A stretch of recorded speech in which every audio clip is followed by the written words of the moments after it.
పల్నాడు జిల్లా చిలకలూరిపేట అడ్డు road centre వద్ద జరిగిన రోడ్డు ప్రమాదం తీవ్ర విషాదాన్ని నింపింది. విజయవాడ నుంచి తిరుపతి వెళ్తున్న వేగంగా వస్తున్న ఒక ప్రైవేట్ ట్రావెల్స్ బస్ ఆటోను ఢీకొనడంతో ఈ ఘోరం జరిగింది.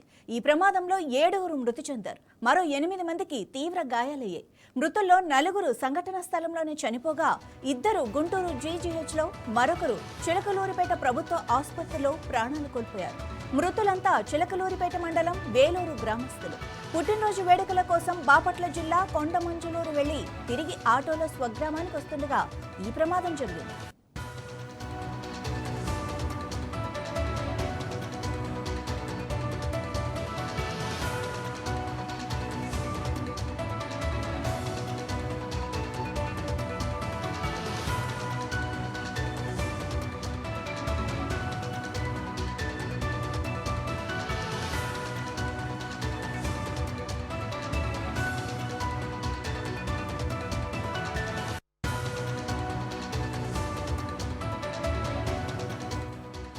మృతులను 62 ఏళ్ల బొంత బాబు, 55 ఏళ్ల మణమ్మ, 70 ఏళ్ల సంపూర్ణమ్మ, 75 ఏళ్ల లక్ష్మమ్మ, 50 ఏళ్ల గంగమ్మ, 45 ఏళ్ల చౌటుపల్లి సువార్త, 45 ఏళ్ల మరియమ్మగా గుర్తించారు.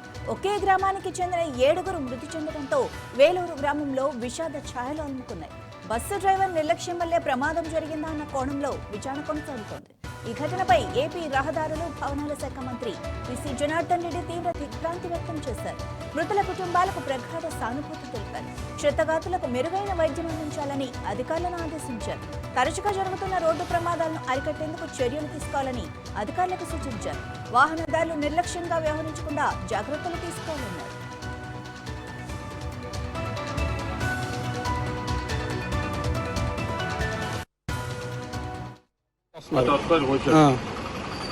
ఈ కటింగ్ ఉంది కదా, అది కోసాడు. వాళ్ళు కటింగ్ సరిపోతుంది అని కరెక్ట్ బండి ముందు వచ్చి కటింగ్ ఆడ అవుతుంది. నేను చూసి బ్యాగ్ బ్రేక్ కొట్టా, దూరం మాత్రం అనుకోవాలా, కరెక్ట్ ముందుకు వచ్చాడు. ముందుకు వచ్చి బ్రేక్ కొట్టాడు.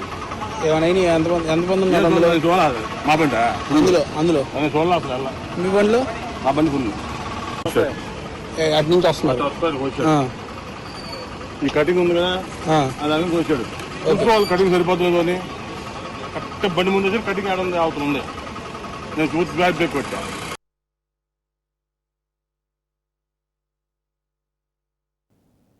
ఇదే విషయానికి సంబంధించి మరింత సమాచారం మా ప్రతినిధి కృష్ణ అందిస్తారు. కృష్ణ, యాక్సిడెంట్ ఎలా జరిగింది? అంటే డ్రైవర్ నిర్లక్ష్యమేనా లేకపోతే నిద్రమత్తులు ఏమైనా? ఎస్ మాధవి, ఏదైతే ప్రకాశం జిల్లాలో ఒక తీవ్రమైనటువంటి ఒక విషాదం అయితే చోటు చేసుకుందని చెప్పొచ్చు. క్షణకాలం ఏమరపాటు మితిమీరిన వేగం ఈ యొక్క నిండు ప్రాణాలను బలి తీసుకుంది. ఎన్నో కుటుంబాలను కూడా తీరని చీకట్లో మిగిల్చిందని అయితే చెప్పుకోవచ్చు. ప్రధానంగా రాత్రి జరిగిన ప్రకాశం జిల్లా కొండమందులూరులో బంధువులు పుట్టినరోజు వేడుకల్లో సంతోషంగా గడిపి జ్ఞాపకాలతో వారి స్వగ్రామమైనటువంటి వేలూరు తిరిగి వస్తున్నటువంటి ఒక ఆటోలో ప్రయాణిస్తున్నటువంటి ఈ గ్రామస్తులంతా కూడా ఒక్కసారిగా అనంత లోకాలకి వెళ్ళిపోయిన పరిస్థితి మనకు కనపడుతుంది.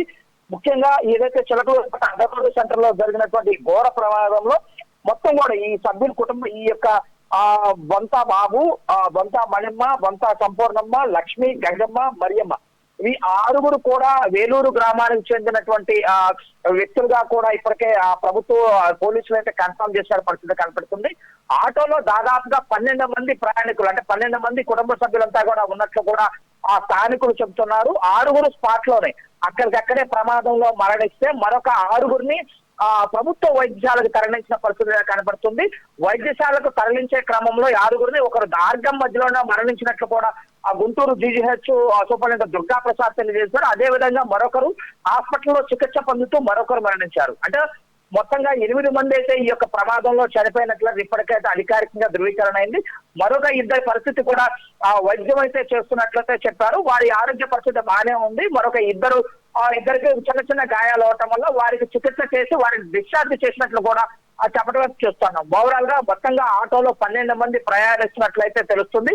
ఒక్కసారిగా డ్రైవర్ యొక్క అంటే సడన్ గా తిప్పటము ఈ యొక్క నేషనల్ హైవే మీదకి రావడంతో ఇటు నుంచి విజయవాడ నుంచి తిరుపతి వైపు వెళ్తున్నటువంటి ఈ ప్రైవేట్ ట్రావెల్స్ బస్సు సడన్ గా నేషనల్ హైవే మీద మితిమీరిన వేగంతో వెళ్లటం వల్ల ఈ ప్రమాదం జరిగినట్లు కూడా స్థానికులు అయితే చెప్తున్న పరిస్థితి మనకి కనిపిస్తుంది.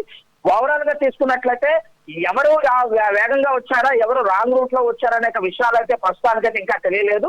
కానీ వీటన్నిటికీ తోడు మితిమీరినటువంటి వేగంతో పాటు ఏదైతే పరిమితికి మించి ఆటోలో ప్రయాణికులు ఉండటము దీనికి ప్రధాన కారణంగా అయితే చెప్పుకోవచ్చు Madhavi. Right, thank you Krishna.